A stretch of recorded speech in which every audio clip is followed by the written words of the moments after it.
आपका बहुत बहुत स्वागत है आरएन टीवी नेशनल में। मैं हूं आपके साथ वर्षा शर्मा और रुक करेंगे मध्य प्रदेश की खबरों की ओर। मुख्यमंत्री डॉक्टर मोहन यादव ने किसानों को बड़ी राहत देते हुए गेहूं उपार्जन की अवधि बढ़ा दी है। अब किसान 9 मई की बजाय 23 मई तक अपने गेहूं की बिक्री कर सकेंगे। इस फैसले का उद्देश्य ज्यादा से ज्यादा किसानों को सुविधा देना है ताकि कोई भी किसान अपनी उपज बेचने से वंचित न रहे। इसके साथ ही स्टॉल बुकिंग की क्षमता भी बढ़ा दी गई है, जिससे अब हर उपार्जन केंद्र पर प्रतिदिन अधिक मात्रा में गेहूं खरीदी जा सकेगी। बता दें कि तोल कांटों की संख्या में बढ़ाकर 6 कर दी गई है और जरूरत पड़ने पर इसे और भी बढ़ाया जा सकता है। सरकार का कहना है कि इससे खरीद प्रक्रिया तेज और आसान होगी और किसानों को लंबा इंतजार नहीं करना पड़ेगा।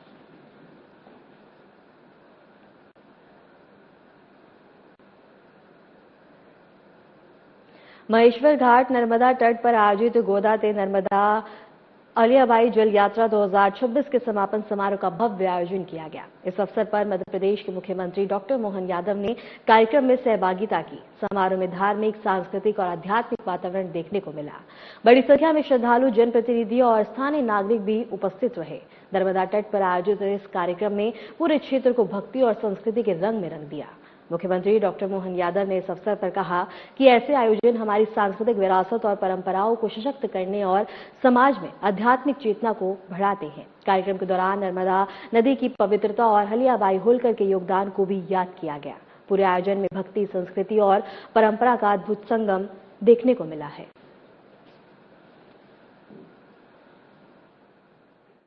हमारे लिए ये जो दौर है सच में हमारे लिए आनंद का है।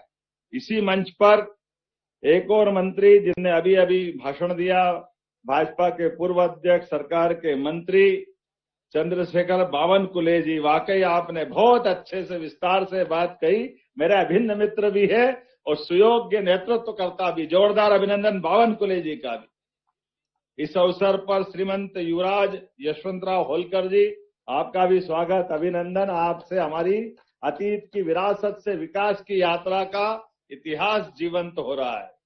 यहाँ मंत्री माननीय जय कुमार रावल जी, आपका भी अभिनंदन। आपने कहा मैं आभार से काम चला लूंगा समय की कमी के कारण से।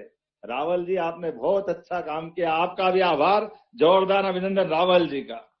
मंच पर मौजूद भारत सरकार की मंत्री, हमारे सुयोग्य मंत्री श्रीमती सावित्री ठाकुर जी, जोरदार अभिनंदन। माननीय मोदी जी के मंत्रिमंडल का भी प्रतिनिधित्व इस मंच पर भी है। महाराष्ट्र की सरकार के मंत्री और मुख्यमंत्री एक तरफ यात्रा प्रारंभ कराते हैं मुख्यमंत्री और दूसरे मुख्यमंत्री समापन कराते हैं।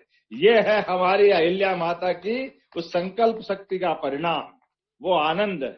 मुझे इस बात की प्रसन्नता है, मंच पर विराजमान हमारे अपने सारे नेतागण, श्रीमान सदाशिव भाव खोत जी, गोपीचंद पडलकर जी, हमारे यहाँ के विधायक राजकुमार मेव जी, माननीय विधायक बालकृष्ण पाटीदार जी, माननीय विधायक सचिन बिड़ला जी, हमारी श्रीमती अनुबाई तंवर जी, श्रीमती अलका यादव जी, श्री विक्रम पटेल जी, पूरा मंच। नाम तो बहुत सारे और समय घड़ी अपने आप चलती जा रही। मैं सबका हाथ जोड़ के मध्य प्रदेश सरकार की ओर से आपका और आपका सबका अभिनंदन करता हूं, आपका स्वागत करता हूं।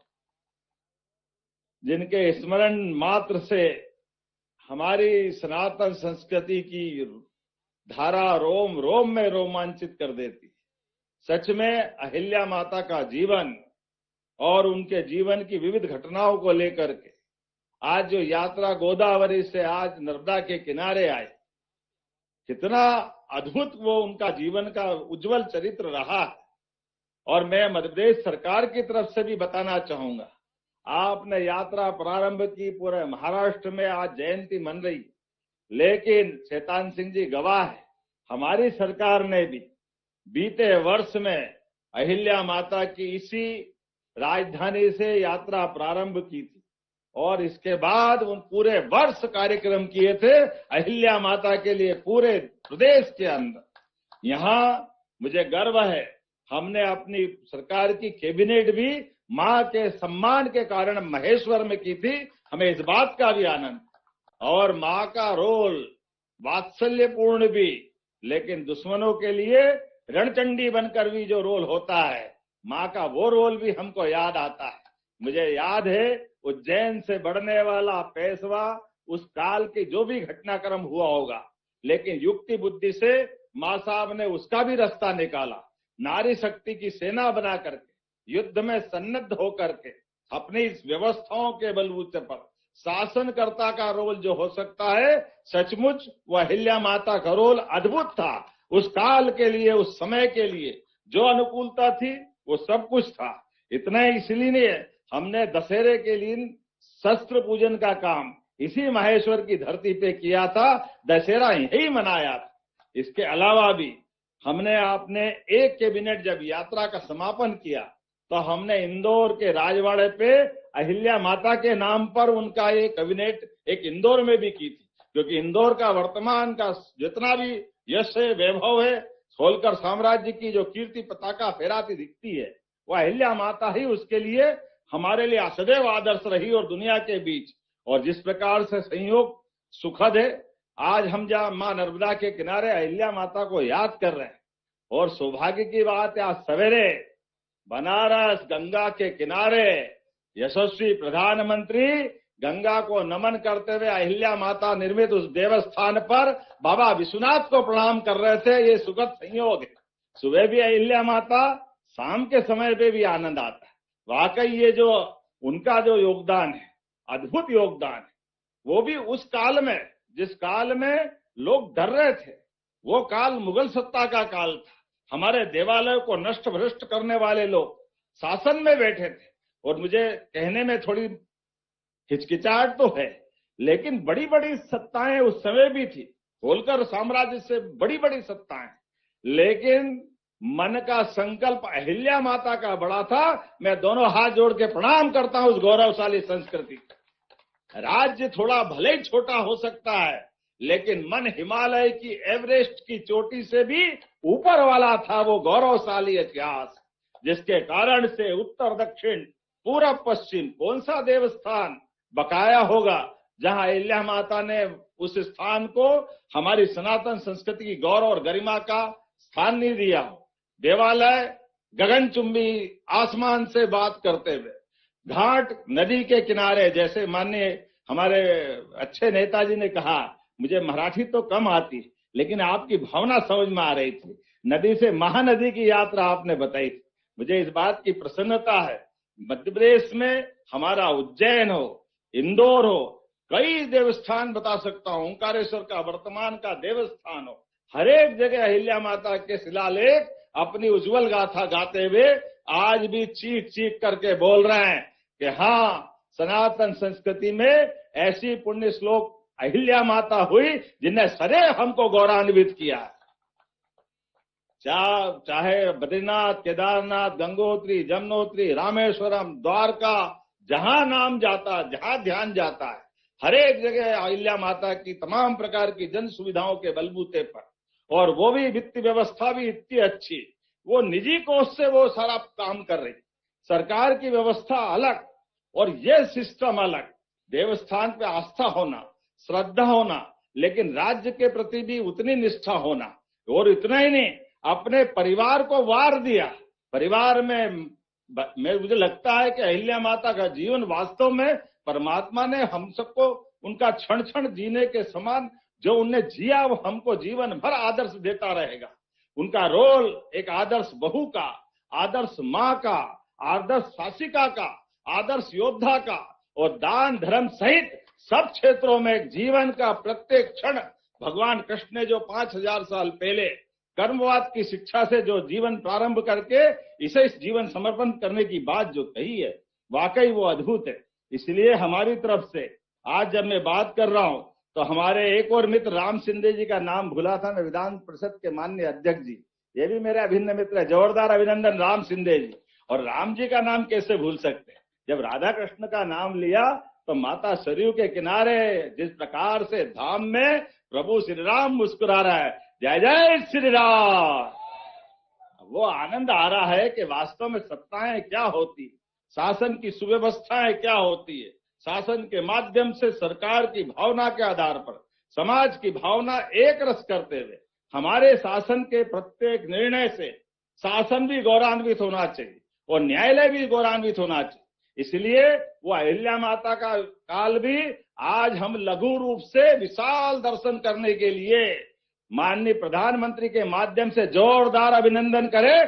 जब जैसे सुप्रीम कोर्ट ने फैसला दिया और हमने सबने देखा, हमारे समाज में हिंदू मुसलमान को तत्कालीन सत्ताधीशों वालों ने कितनी बार लड़ाने का प्रयास किया, भगवान राम के नाम पर भी। लेकिन समाज अगर शासनकर्ता कुशल है, शासनकर्ता की भावना शुद्ध है और शासन करने वाले की नीयत और नीति एक है, तो ये देश क्या दुनिया देख रही है कि भारत अपनी प्रगति भी कर रहा है, भारत अपने तमाम ऐसे उलझे सुलझे प्रश्नों को भी हल कर रहा है जो इतिहास में असंभव से असंभव माने जा सकते। वो असंभव को संभव करने का नाम नरेंद्र मोदी है। हमें इस बात का गर्व है। इसलिए महाराष्ट्र से तो हमारा और रिश्ता मजबूत। महाराष्ट्र तो सच में जब भी महाराष्ट्र का याद आता है तो शरीर के अंदर ऐसा लगता है आधा किलो खून बढ़ जाता है, इतना आनंद आ जाता है। हमारे लिए सौभाग्य की बात है। महाराष्ट्र की सत्ता महाराज शिवाजी से प्रारंभ होकर के महाराज शिवाजी के बाद बाजीराव पेशवा, सिंधिया, होलकर, तमाम राजघरानों ने पूरे देश के अंदर एक नया समय ला करके दिखाया। और वो उस नए समय के अंदर आज बाबा महाकाल का महालोक और महालोक के अंदर भगवान का त्रिमंजिला मंदिर आकाश की ऊंचाई से बात करता दिखाई देता है। तो महाराष्ट्र की तो देन है। इतना आनंद हमारे अपने प्रत्येक देवस्थान के लिए आता है। उज्जैन के 117 मंदिर अलग अलग स्कंद पुराण के अवंती खंड के हिसाब से हर देवस्थान उस काल में हमारे महाराज सिंधिया महाराज ने बनवाए। और उतना ही नहीं, तमाम प्रकार देवस्थानों के अंदर जितने प्रकार से जो हो सकता है वो सब करने का प्रयास किया। इसलिए महाराष्ट्र और मध्य प्रदेश ये तो अलग हो ही नहीं सकते। ये तो हमारे जुड़वा भाई है, जैसे एक साथ इनका जन्म हुआ। मैं आज के इस अवसर पर जब ये यात्रा यहाँ समापन हो रही, तो जब हमने अपनी कैबिनेट की थी, कई कामों को हाथ में लिया है। आज अगर थोड़ा सा ये हमारा रचना थोड़ी ऐसी बनी हुई है, नहीं तो यहाँ ये रोज माँ अहिल्या के नाम पर हम उनका लाइट एंड साउंड शो कराते हुए उनके जीवन का अतीत का सारा गौरवशाली पृष्ठ इस किले की प्राचीर से सबको बताने का प्रयास करते हैं।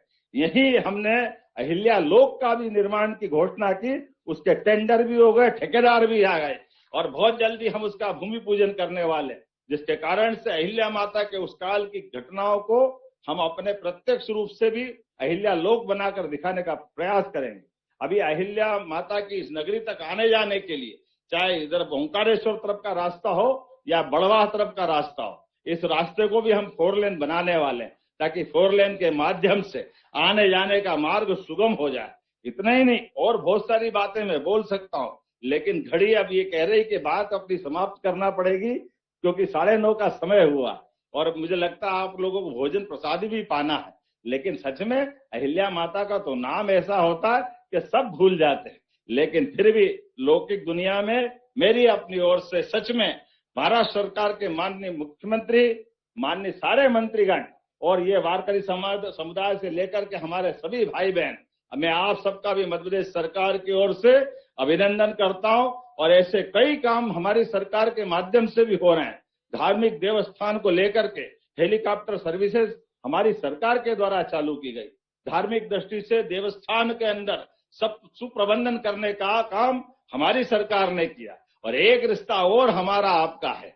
हमको मालूम है इस देश में 2 तो कुंभ होते हैं, एक हरिद्वार में और एक प्रयागराज में, लेकिन 2 सिंहस्थ होते हैं, एक नासिक में एक उज्जैन में। ऐसे में जब नासिक में कुंभ होने वाला है वो 27 का कुंभ और उसके आगे 28 में उज्जैन में कुंभ होने वाला है, तो सच में ये गोदावरी से नर्मदा की यात्रा छिपरा तक जाते हुए, क्योंकि पिछले सिंहस्थ में हमारी नर्मदा जी के माध्यम से उज्जैन की छिपरा का वो तट चमका था। और आज उनके आशीर्वाद से हमारे देवस्थान में अगर नदी में छिपरा जी में जीवन अगर मिल रहा है, आनंद मिल रहा है, तो मां नर्मदा का आशीर्वाद है। इसलिए ये यात्रा यहाँ खत्म नहीं हो रही, ये यात्रा उज्जैन तक जाएगी, आने सिंहस्थ तक जाएगी। अपनी तरफ से एक बार फिर मैं आपको सिंहस्थ की, आपके यहाँ के सिंहस्थ की बधाई देना चाहता हूँ, अभी से शुभकामना देता हूँ। और उज्जैन के सिंहस्थ में भी आप ऐसी यात्रा वापस अहिल्या माता के यहाँ से लाओगे, इसी अपेक्षा के साथ एक बार फिर आप सबका वंदन,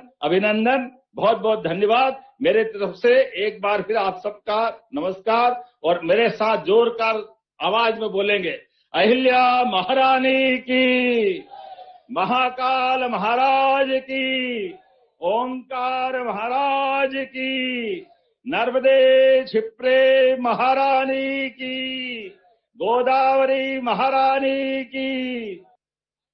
धार जिले में एक दर्दनाक सड़क दुर्घटना सामने आई, जहां करीब 30 से 35 मजदूरों को ले जा रही पिकअप गाड़ी पेट्रोल पंप के पास अनियंत्रित होकर पलट गई। इस भीषण हादसे में 12 लोगों की मौत हो गई, जबकि 2 बच्चे भी इसमें शामिल हैं और 13 लोग गंभीर रूप से घायल हो गए। हादसे के बाद मौके पर अफरा तफरी और चीख पुकार मच गई। सभी घायलों को तुरंत जिला अस्पताल ले जाया गया, जहां उनका इलाज जारी है। गंभीर रूप से घायल कुछ लोगों को बेहतर उपचार के लिए इंदौर रेफर किया गया। मृतकों के परिजनों का रो रो कर बुरा हाल है और पूरे क्षेत्र में शोक का माहौल बना हुआ है। इस हादसे पर प्रधानमंत्री नरेंद्र मोदी ने गहरा शोक व्यक्त करते हुए मृतकों के परिजनों के प्रति अपनी संवेदना व्यक्त करते हुए प्रधानमंत्री राष्ट्रीय राहत कोष से प्रत्येक मृतक के परिजनों को 2 लाख रुपए और घायलों को 50,000 रुपए की सहायता राशि देने की घोषणा की। तो वहीं उपराष्ट्रपति ने भी घटना पर दुख जताते हुए मृतकों के परिजनों के प्रति अपनी संवेदना व्यक्त किया और घायलों के शीघ्र स्वस्थ होने की कामना की। वहीं मुख्यमंत्री डॉक्टर मोहन यादव ने भी इस घटना पर मृतकों के परिजनों को 4-4 लाख रुपए, गंभीर घायलों को 1-1 लाख रुपए और अन्य घायलों को 50,000 रुपए की सहायता राशि देने के निर्देश दिए। साथ ही इंदौर सभायुक्त और पुलिस महानिरीक्षक को उपचार व्यवस्था की निगरानी के लिए धार पहुंचने के निर्देश दिए गए। उन्होंने सभी घायलों का निःशुल्क उपचार करने की बात कही है।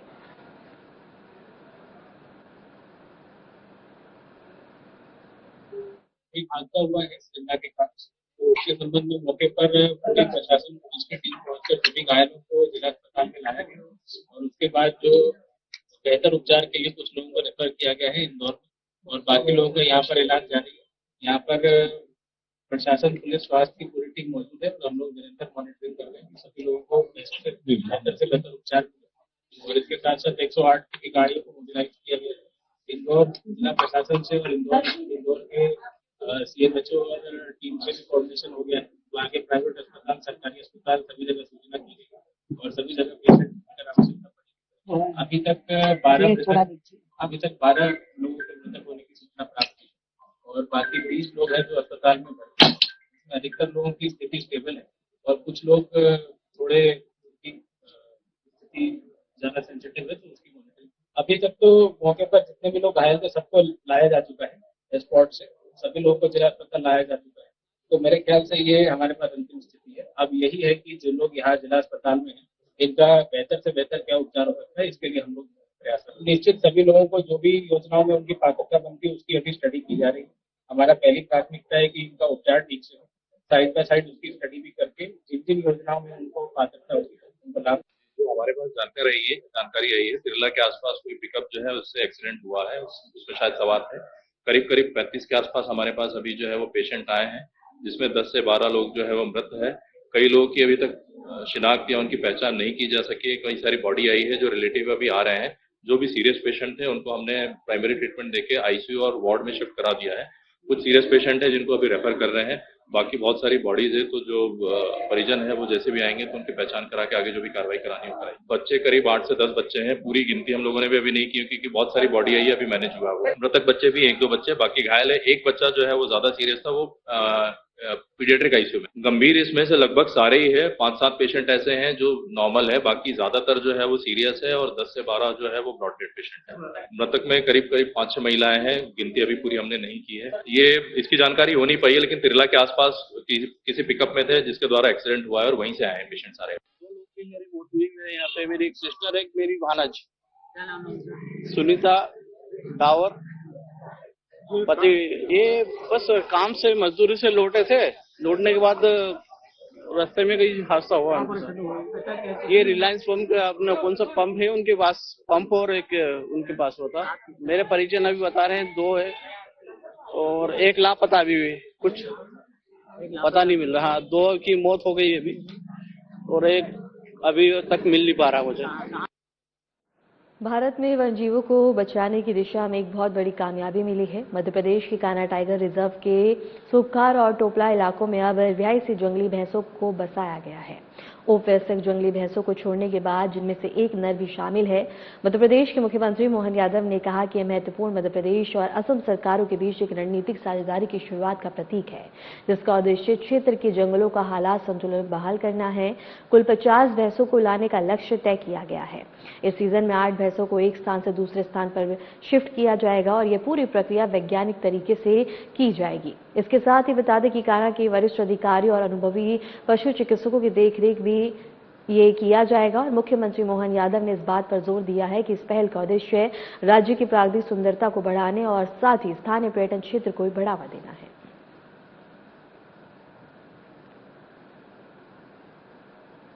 150 साल बाद मध्य प्रदेश की धरती पर कान्हा टाइगर अभयारण्य में एक बार फिर जंगली भैंसा,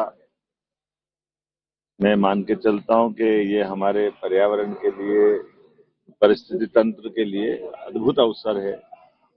हमारी अपनी धरती पर हमारे गए मेहमान का आगमन का शुभागमन है। मेरी अपनी ओर से बहुत बधाई। और जैसा कि मुझे बताया गया है कि इनके आने से हमारे ये पूरे इकोसिस्टम में बड़ी मदद रहेगी। हमारे घास के मैदानों पर बड़ी घास को इनके माध्यम से, जो इनके बीच की एक कड़ी जो मिस थी, जिसके कारण से हमको अपने कई प्रकार के चुनौतियों के वातावरण से निकलना पड़ता था, लेकिन सच में ये महाकालेश्वर मंदिर में सुबह 2 अलग राज्यों के मंत्री दर्शन के लिए पहुंचे। गोवा सरकार के कैबिनेट मंत्री सुभाष उत्तम फुल देसाई भस्म आरती में और शामिल हुए और दिल्ली सरकार के गृह मंत्री आशीष सूद भी महाकाल मंदिर पहुंचे। दिल्ली सरकार के गृह मंत्री आशीष सूद ने नंदी हॉल से दर्शन कर भगवान महाकाल का आशीर्वाद प्राप्त किया है। इस दौरान मंदिर परिसर में भक्तिमय वातावरण देखने को मिला, जहां हर हर बता दें कि जय महाकाल और हर हर महादेव के जयकारे गूंजते हुए नजर आए हैं।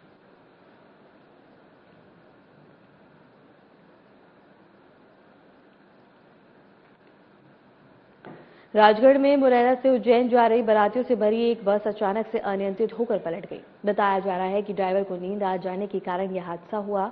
इस दुर्घटना में 3 लोगों की मौत हो गई है और जबकि करीब 27 यात्री घायल हो गए।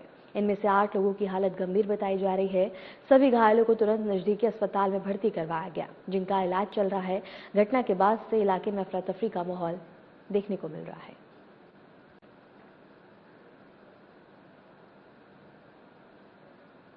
और राजगढ़ से ये खबर हम आपको बता रहे हैं, जहां एक सड़क हादसा देखने को मिला है, जहां ड्राइवर को नींद आ जाने के कारण यह हादसा हुआ है और इसमें कई लोग घायल हैं, जिनको अस्पताल में भर्ती करवाया गया, जहां इलाज जारी है। इसके साथ इस घटना के बाद से इलाके में अफरा तफरी का माहौल मचा हुआ है।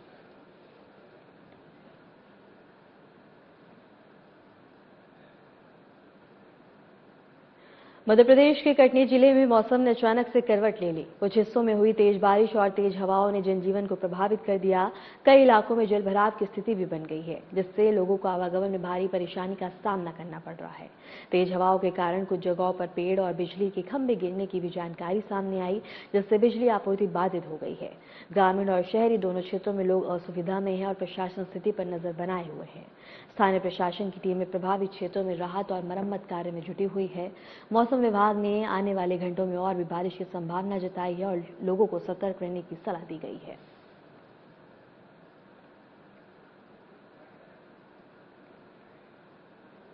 फिलहाल के लिए मध्य प्रदेश की खबरों में इतना ही और ऐसे ही मध्य प्रदेश की तमाम खबरों को जानने के लिए देखते रहें RNTV नेशनल।